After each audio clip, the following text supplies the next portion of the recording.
Hey guys, it is Numistacker and back with you today to talk about the new gold sovereign for 2026. The giveaway is in the name, isn't it really? Because it's a gold sovereign, and yet over the last quite a few years, 20 years or so, not sure of the exact number of years, the sovereign that we've had from the Royal Mint hasn't been a gold sovereign. It's been a gold sovereign, it's been made of gold, but the kind of gold that it's been made of is like a pink gold, like a red gold. And what they've been doing is they've been mixing the gold with copper to give it a slight reddy tinge, and it's been pretty attractive. But what they've decided to do this year as a special year, and it's actually from now onwards, last year in 2025 we had the last of the red gold sovereigns, and this year we've got the first of the golden gold sovereigns. So what's the difference between a red gold and a gold sovereign? And it's the kind of amalgam it's made with. So the gold is made of a little bit of silver with the gold instead of the copper. So does that make it a bit more valuable? I don't really know. Maybe a tiny marginal bit. But what we're going to do is we're going to have an unboxing of the new gold sovereign. So before I do the unboxing, let's talk a little bit about what the Mint have done. So in 2025 we had the last red sovereign, and that was a special year. It had the shield on, the Merlin shield inspired by the 1820s shield.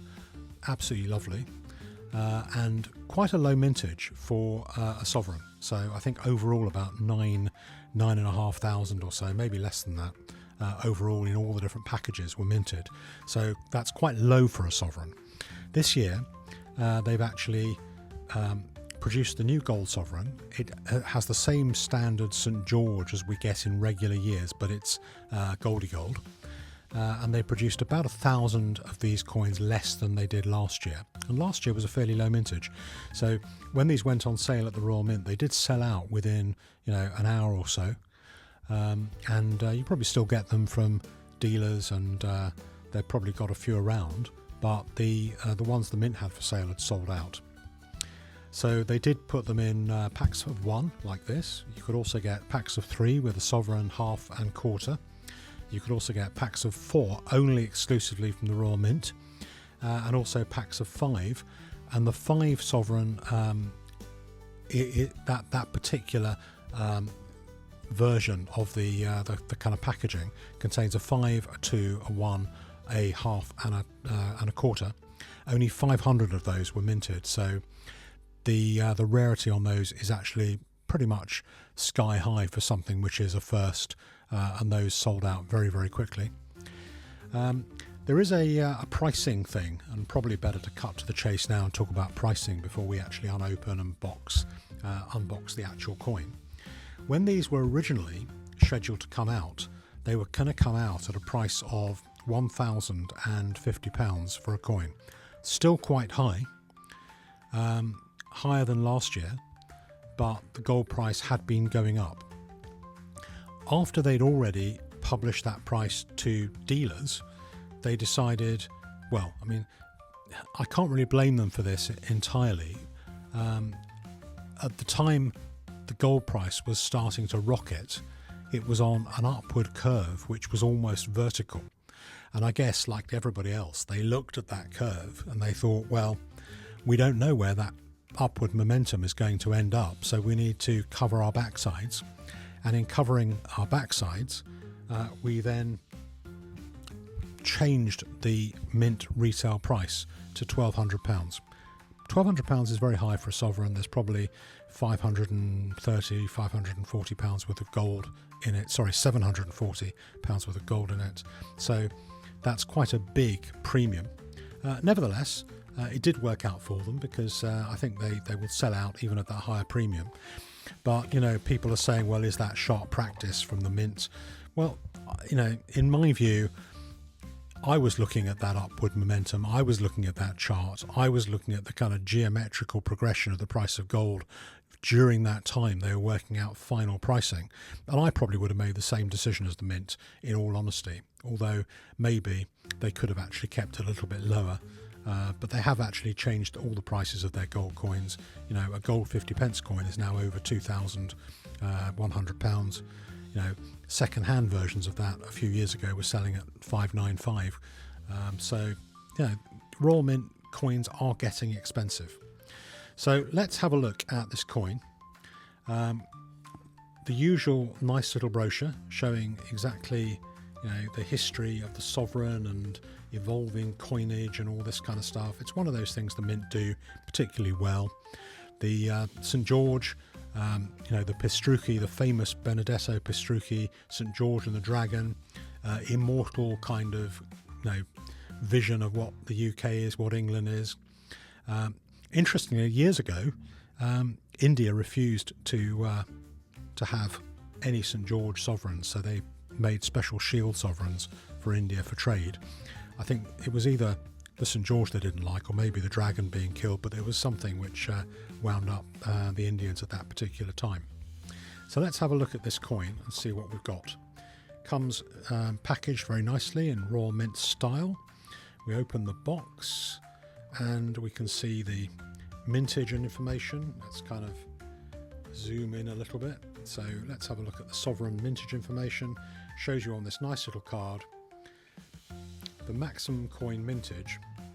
Actually, the maximum coin mintage, it says, is 4,836. 3,000 of these are in this particular presentation. Now, when I originally said at the beginning of this video that I thought there was like 1,000 less, actually I didn't tell you everything that you need to know. There is actually a private edition sovereign this year, which is a reverse, well, it's a frosted proof. It's not really a reverse proof, because if it was a reverse proof, then there'd be a difference. The St. George would be shiny and the background would be matte. It's actually completely matte, but it's produced to proof standards, so it's a it is a proof coin, and there are 3,000 of those being minted. So if you take the 3,000 of those and the 4,836 of the regular coins, you get roughly, well, you know, for 7,836 coins. So actually mintages are quite a bit lower than last year for this coin. That's probably why they all sold out. And the dealers couldn't get hold of any of the frosted coins because they're private for one particular dealer. So, and they weren't actually available on the Royal Mint website either at launch. They were available to Mint Mark customers, available maybe to telesales, but they weren't publicly accessible for people over the website. You'll probably see these around because the bulk of those don't seem to have really been sold yet. You might see them around over the next few weeks if you want to pick one up. The Mint were charging the same £1,200 for one of those as one of the others, so the pricing is no real different, and they're a little bit probably rarer than the regular ones, so maybe they'll have more of a premium upside, I don't know. But let's have a look at the sovereign. So let's have a little look at this. The Royal Mint do produce coins beautifully when it comes to the sovereign, and most of these, when they get graded, will get graded as a 70. So what you've got is a gold. I mean, if you collect sovereigns, do you prefer the ready one with the copper or the goldy one with the silver? Which one do you think looks better? I must say I actually really like this golden version. I think it's pretty cool. I think a lot of these will get graded. The big question really is for people who buy them at the £1,200 mark and then grade them, whether or not the price in the secondary market in a few months' time will be over £1,300.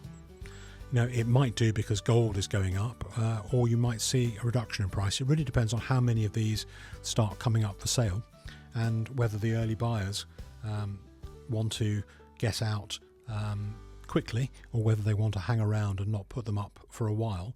but I think a lot of the collectors are hoping that these will be a little bit profitable, even at the higher mint price in the secondary market. And I hope they're right, because it's always nice that people make a little bit of money, because they've laid out a lot of money to buy these coins, and it's very nice if there's a little bit of profit in it at the end of the day for them as collectors, that they can then plough into something else in their collection. I really like to see that, and I don't particularly like to see the mint being too greedy, but as I say, this time they may very well have had a reason to err on the side of caution. So that's really all I'm going to say on this. There'll be probably another unboxing when some of the larger sets come in for grading, and I'll be able to show you the big 5 coin and 2 coin, but they'll all be basically the same as this, because all the coins will look the same, except some of them have more gold, some of them have less gold. So I hope you enjoyed this little video and a little bit of information on the 2026 Gold Sovereign. That's all from me for now, and until the next one.